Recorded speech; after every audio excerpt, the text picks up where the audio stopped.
உற்சாகமான இரவு வணக்கம்.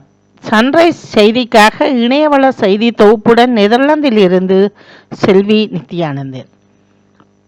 சமகால அரசாங்கமும் முன்னாள் ஆட்சியாளருக்கு எதிராக கடுமையான நடவடிக்கையை மேற்கொண்டு வரும் நிலையில் முன்னாள் அமைச்சர் பசில் ராஜபக்சவுக்கும் அரசுக்கும் இடையில் நெருங்கிய தொடர்பு இருப்பதாக ஸ்ரீலங்கா பொதுஜன பெரமுனவின் தேசிய அமைப்பாளரும் நாடாளுமன்ற உறுப்பினருமான நாமல் ராஜபக்ச தெரிவித்துள்ளார்.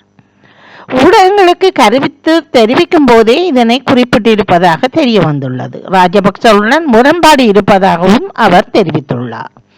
பலத்த காற்று கடல் கொந்தளிப்பு குறித்து வளிமண்டலவியல் திணைக்களம் பொதுமக்களுக்கு விசேட அறிவித்தல் ஒன்றை வெளியிட்டுள்ளது. பாலியல் துர்நடத்தை குற்றச்சாட்டில் முஸ்லிம் மதகுரு ஒருவர் கைது செய்யப்பட்டுள்ளதாக நகர்காவலர் விடுத்துள்ள அறிக்கைக்கு மறுப்பு தெரிவிக்கப்பட்டுள்ளது. அகில இலங்கை ஜம்பியத்துல் உலமா அது தொடர்பான மறுப்பு அறிக்கை ஒன்றை விடுத்துள்ளது. அம்பாறை இறக்காமம் பிரதேசத்தில் 14 வயது சிறுமியை பாலியல் வன்கொடுமை செய்த வழக்கில் கைது செய்யப்பட்ட நபர் ஒரு மௌலவி என்று நகர்காவலர் விடுத்த அறிக்கை தவறானது என்று தெரிய வந்திருக்கின்றது.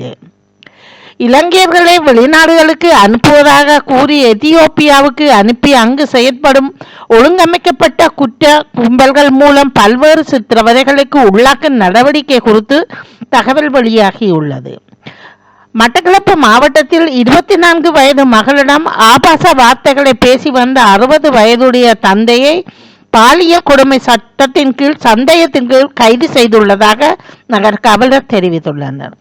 திராவிட முன்னேற்ற கழகத்தின் முன்னாள் முதலமைச்சர் மு.க. ஸ்டாலினை தமிழ் தேசியம் சார்ந்து இருக்கக்கூடிய ஒரு தலைவர் 3 முறை சந்திப்பதற்கான முயற்சிகள் மேற்கொள்ளப்பட்ட போது வாய்ப்பு மறுக்கப்பட்டுள்ளது. தமிழ்நாட்டில் 3 குழந்தை பெற்றால் சலுகை வழங்க வேண்டும் என ரவிக்குமார் மந்திரி கோரிக்கை விடுத்துள்ளார். உலகின் பல்வேறு நாடுகளில் பெண்களின் கருவுறுதல் விகிதம் குறைந்து வருவதால் மக்கள் தொகை வீழ்ச்சியை சந்தித்து வருகின்றது. இதனை கட்டுப்படுத்த அதிக குழந்தைகளை பெற்றுக்கொள்ளும் பெண்களுக்கு ஊக்கத்தொகை போன்ற சலுகைகளை சீனா, ரஷ்யா உள்ளிட்ட பல்வேறு நாடுகள் வழங்கி வருகின்றது.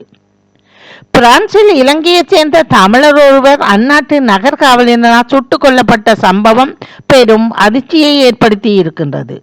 சுவிட்சர்லாந்தில் புலம்பெயர்தலுக்கு எதிரான பிரேரணை தொடர்பான வாக்கெடுப்பு வெற்றி பெறுமானால் சுவிஸ் பாதுகாப்பு கடும் பாதிப்பு ஏற்படும் என சுவிஸ் நகர்காவலர் துறை தலைவர்கள் எச்சரித்துள்ளார்கள். பிரித்தானியா புலம்பெயர்தலை கட்டுப்படுத்தும் வகையிலான கடும் நடவடிக்கையை எடுத்து வருவது அனைவரும் அறிந்ததே. சட்டவிரோத புலம்பெயர்தலை கட்டுப்படுத்த பல்வேறு நடவடிக்கைகளை எடுத்து வருவது மட்டுமன்றி சட்டப்படி புலம்பெயர்ந்தவர்களுக்கு பிரச்சனை உருவாகி இருப்பதாக தெரிய வந்திருக்கின்றது. பெய்ரூட் தாக்கப்பட்டால் வடக்கு இஸ்ரேல் மக்கள் வெளியேற வேண்டும் என ஈரான் எச்சரிக்கை விடுத்துள்ளது.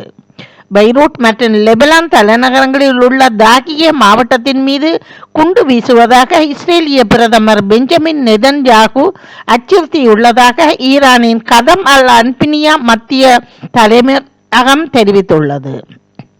உக்ரைன் முழுவதும் உள்ள நகரங்கள் மீது ரஷ்யா இரவோடு இரவாக நடத்திய பெரும் தாக்குதலில் 5 பேர் உயிரிழந்ததுடன் பலர் காயமடைந்துள்ளதாக சர்வதேச செய்தித்தாள் தெரிவிக்கின்றன.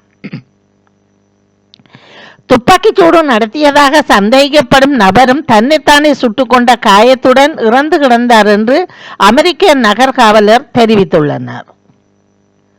தொடர்வது விளையாட்டு செய்திகள்.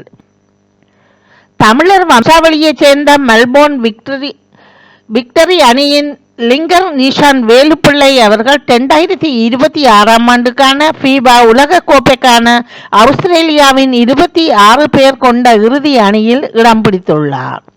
இதன் மூலம் உலகக்கோப்பை கால்பந்தாட்ட போட்டியில் பங்கேற்கும் முதல் தமிழர் வம்சாவளியைச் சேர்ந்த வீரர் என்ற வரலாற்றையும் அவர் படைத்துள்ளார்.